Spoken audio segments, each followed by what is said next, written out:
ایک زمانے میں مغلیہ سلطنت کے قلب میں اکبر نام کا ایک عقلمند اور انصاف پسند شہنشاہ حکومت کرتا تھا۔ اس کا دون حکومت خوشحالی، امن اور انصاف کے لیے ایک افسانوی وابستگی سے نشان زد تھا۔ اکبر بادشاہ کی کہانی، جیسا کہ وہ پیار سے جانا جاتا تھا، قیادت، روشن خیالی اور تنوع کے لیے گہرا احترام ہے۔ اکبر کا تخت نشین ہونے کا سفر 1556 میں شروع ہوا جب وہ 13 سال کی کم عمری میں اقتدار پر فائز ہوا۔ اس کے والد ہمایوں کا انتقال ہو گیا تھا، جس سے سلطنت بے ترتیبی کا شکار ہو گئی تھی۔ اکبر اپنی سلطنت میں استحکام اور خوشحالی لانے کے لیے پرعزم تھا۔ اکبر کی سب سے پائیدار راسوہے میں سے ایک مذہبی رواداری کے لیے ان کی وابستگی تھی۔ ایک ایسے وقت میں جب مذہبی تنازع عروج پر تھا، اس نے تسلیم کیا کہ تنوع میں اتحاد ایک ہم آہنگ سلطنت کی کلید ہے۔ انہوں نے اسکالرز، ماہرین الہیات اور مختلف مذاہب کے رہنماؤں کے ساتھ کھل کر بات چیت کی، ان کے نقطہ نظر کو سمجھنے کی کوشش کی۔ ایک دن جب اکبر اپنے محل کے سرسبز باغات میں ٹہل رہا تھا، تو اس نے دو مذہبی ماہرین، ایک ہندو پنڈت اور ایک مسلمان عالم کے درمیان ایک جاندار بحث سنی۔ پنڈت نے پرجوش طریقے سے ہندومت کی خوبیوں پر بحث کی، جبکہ مولوی نے برابری کے ساتھ اسلام کا دفاع کیا۔ اس بحث سے متاثر ہو کر اکبر نے ان سے مشغول ہونے کا فیصلہ کیا۔ اس نے پوچھا، کیا ایک مذہب دوسرے سے افضل ہے؟ دونوں میں قیمتی اسباق ہیں۔ پنڈت نے پہلے بات کی، ہندو مذہب کی خوبیوں، اس کی رسومات اور مقدس متون کی تعریف کی۔ عالم دین نے قرآن کی حکمت اور اس کی انسانیت کو پیش کردہ رہنمائی کی تعریف کرتے ہوئے جواب دیا۔ اکبر نے سوچتے ہوئے سر ہلایا، پھر پوچھا، اگر میں تم دونوں سے دوسرے کے عقیدے میں سچائی کا جوہر تلاش کرنے کو کہوں؟ ایک دوسرے کے صحیفوں میں حسن اور حکمت کو تلاش کرنے کے لیے پنڈت اور مولوی نے حیرت زدہ نظروں کا تبادلہ کیا، لیکن شہنشاہ کی درخواست پر راضی ہو گئے۔ کئی مہینوں کے دوران پنڈت اور مولوی نے ایک دوسرے کی مذہبی کتابوں کا مطالعہ کیا۔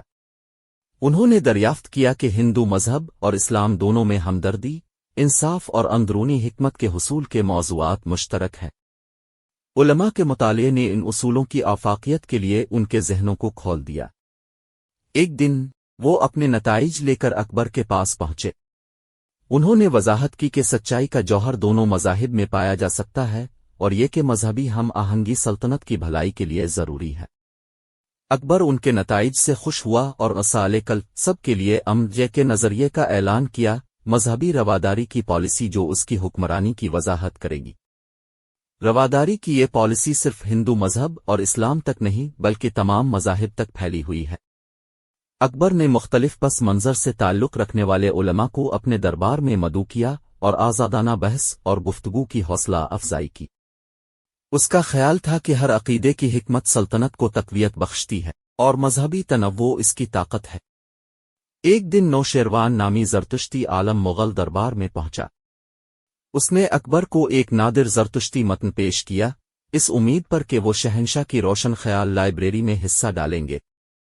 نوشیروان کے علم اور سخاوت سے متاثر ہو کر اکبر نے عالم سے قدیم متن کو پڑھنے کی درخواست کی۔ نوشیروان نے زرتشتی کی تعلیمات سنانی شروع کی اور آیات کی خوبصورتی نے دربار کو سکون کے احساس سے بھر دیا۔ اگرچہ یہ ان کا اپنا عقیدہ نہیں تھا، اکبر اور اس کے درباری زرتشتی تعلیمات کی حکمت سے متاثر تھے۔ اکبر نے محسوس کیا کہ زرتشت کی تعلیمات میں بھی بہت کچھ پیش کرنا ہے، اور اس نے اپنے دربار میں نوشیروان کی موجودگی کا خیر مقدم کیا، اس بات کو یقینی بناتے ہوئے کہ اس کا علم سلطنت کی ثقافتی ٹیپسٹری کو تقویت بخشے گا۔ تاہم اکبر کا دون حکومت مذہبی رواداری اور علمی سلوک کے بارے میں نہیں تھا۔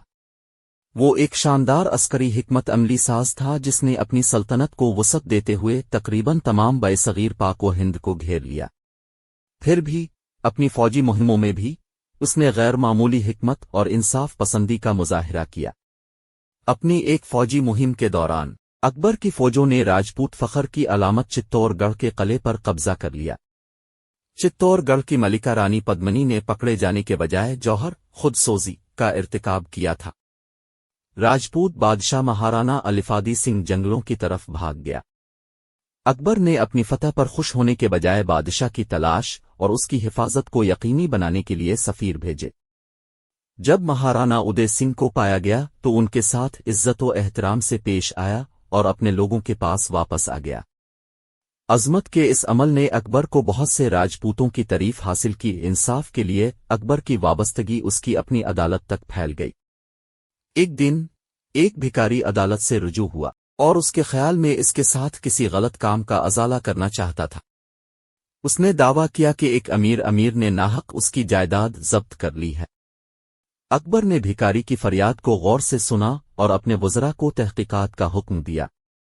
یہ معلوم کرنے پر کہ فقیر کا دعویٰ درست ہے، اکبر نے حکم دیا کہ جائیداد اسے واپس کر دی جائے اور رئیس کو سرزنش کی گئی۔ فقیر نے شہنشاہ کی انصاف پسندی پر شکر گزار ہو کر پوچھا کہ کیا اس کے بدلے میں کچھ کر سکتا ہے؟